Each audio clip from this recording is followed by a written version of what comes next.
Hi friends, అందరూ ఎలా ఉన్నారు? బాగున్నారా?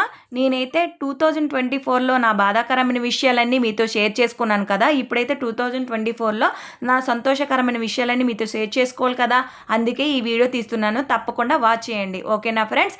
ఇప్పుడైతే మేము ఒక ల్యాండ్ తీసుకున్నామని చెప్పాను కదా. 2024లో ఒక ల్యాండ్ తీసుకోవడం అనేది అది ఒక కల అండి. కానీ ల్యాండ్లో ఎన్ని సమస్యలు ఉన్నాయి అది పక్కన పెడితే మనం ఒక ల్యాండ్ తీసుకున్నాం అనేది చాలా సంతోషకరమైన విషయమే. ఆ విధంగా నేను ఈ ల్యాండ్ గురించి చెప్తున్నాను. అలాగే హైదరాబాద్ వెళ్ళాము, చాలా పుణ్యక్షేత్రాలు అయితే మేము తిరిగి వచ్చాము.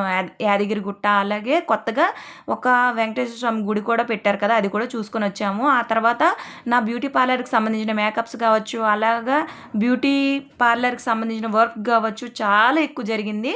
నేనైతే చాలా హ్యాపీ అండి. తర్వాత నా హెల్త్ ఇష్యూ అంటే నాకు ఒక బాగా ఇబ్బందికరమైన ఒక విషయం జరిగింది, కానీ దాన్ని మాత్రం నేను అధిగమించానని చెప్పుకోవచ్చు. ఆ తర్వాత మేమైతే అరుణాచలం వెళ్ళి వచ్చిన తర్వాత నాకు ఒక పెద్ద యాక్సిడెంట్ అయితే జరిగింది. మేజర్గా అయితే జరగలేదు, కానీ చిన్న చిన్న దెబ్బలతో నేనైతే బయటపడ్డాను. మేజర్గా జరగకపోవడం అనేది అదొక అదృష్టమే కదా. ఇప్పుడు ఏదైనా ఒక విషయము జరిగింది అంటే అందులోనే మనము హ్యాపీయెస్ట్ విషయాన్ని అయితే మనము ఉంచుకోవాలి మనసులో. అది బాధాకరమైన విషయాన్ని అయితే పక్కన పెట్టేయాలి.